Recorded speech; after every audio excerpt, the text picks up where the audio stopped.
स्वागत है दोस्तों आज के मुख्य समाचार में। आज देश और दुनिया से कई अहम और बड़ी खबरें आ रही है दोस्तों। बात करेंगे हर खबर पर विस्तार से, बताएंगे बिहार चुनाव के ताजा अपडेट्स। महाराष्ट्र के पूर्व सीएम और बीजेपी के बिहार चुनाव प्रभारी देवेंद्र फडणवीस व कोरोना संक्रमित। दोस्तों बात करेंगे इस पर विस्तार से। अनुच्छेद 370 बहाल करने को लेकर बना गुपकार अलायंस, कुछ इस तरह मोदी सरकार के खिलाफ छेड़ेंगे वार। दोस्तों बात करेंगे इस पर भी विस्तार से। केजरीवाल की राह पर तेजस्वी यादव, आरजेडी का वादा सरकार बनी तो ये चीजें होंगी फ्री। दोस्तों बात करेंगे इस पर विस्तार से। बिहार विधानसभा चुनाव ने एनडीए में एक और दरार डाली, असर नतीजों के बाद आएगा सामने। दोस्तों बात करेंगे इस पर विस्तार से।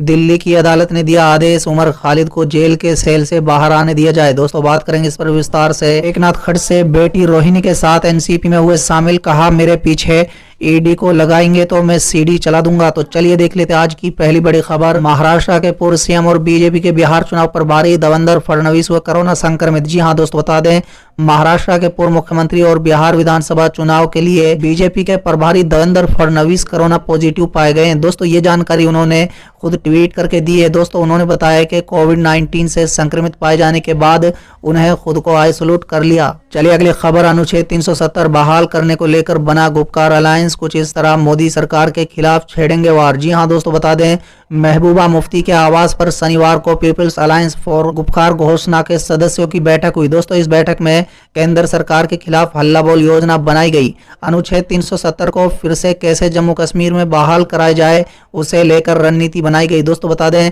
जेकेपीसी नेता सज्जाद लोन ने बैठक के बाद बताया कि हमने आज अलायंस के संरचना पर निर्णय लिया है। फारूक अब्दुल्ला इस अलायंस के अध्यक्ष होंगे, महबूबा मुफ्ती उपाध्यक्ष होंगी और मैं इस अलायंस का प्रवक्ता रहूंगा। हम लोग जल्द ही वास्तविकता पर वैश्विक पत्र लाएंगे, हम लोग रिसर्च डॉक्यूमेंट देंगे, हमारे पास क्या था, हमसे क्या लिया गया है। चलिए अगली खबर। केजरीवाल की राह पर तेजस्वी यादव, आरजेडी का वादा सरकार बनी तो ये चीजें हो जाएंगी फ्री। जी हां दोस्तों, बता दें बिहार चुनाव में 3 दिन बाद पहले चरण की वोटिंग होनी है। अधिकांश पार्टियों ने अपना घोषणा पत्र जारी कर दिया है। दोस्तों बता दें शनिवार को तेजस्वी यादव ने भी राष्ट्रीय जनता दल का घोषणा पत्र फरमान हमारा नाम से जारी किया है। इसमें तेजस्वी ने युवाओं और किसानों पर विशेष ध्यान रखा है। दोस्तों बता दें आरजेडी ने कई चीजें फ्री देने का वादा किया है। राजनीतिक विशेषज्ञों का मानना है कि तेजस्वी बिल्कुल केजरीवाल की राह पर चल पड़े हैं। जिस तरह से दिल्ली सरकार ने चुनाव में लोगों को बिजली, पानी सहित कई सुविधाएं फ्री देने का वादा किया था, ठीक उसी तरह से तेजस्वी यादव भी कर रहे हैं। बता दें क्या क्या वादा घोषणा पत्र में आरजेडी की तरफ से किए गए हैं। बेरोजगार युवाओं को 1500 रुपए बेरोजगारी भत्ता देने का वादा किया गया है। सरकारी नौकरियों का फॉर्म भरने के लिए बिहार के युवाओं को आवेदन शुल्क नहीं देना होगा। किसानों का कर्ज माफ करने का भी वादा किया है। दोस्तों बता दें नए उद्योगों के लिए नई नीति लाई जाएगी। नए उद्योग स्थापित करने के लिए टैक्स नहीं देना पड़ेगा। किडनी मरीजों के लिए मुफ्त डायलिसिस की व्यवस्था होगी। गांवों को स्मार्ट बनाया जाएगा और सीसीटीवी लगाए जाएंगे।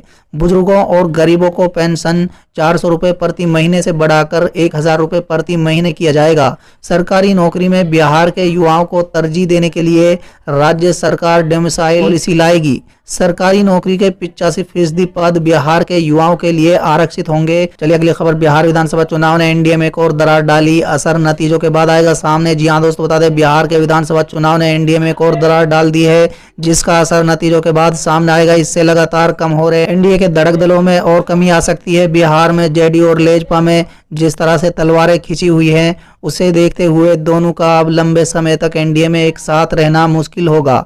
बीते लोकसभा चुनाव के बाद एनडीए से उसके 2 बड़े धड़क शिवसेना व अकाली दल अलग हो चुके हैं। दोस्तों बता दें भाजपा का अपना विस्तार तो तेजी से हो रहा है, लेकिन उसके सहयोगी दलों की संख्या घटती जा रही है।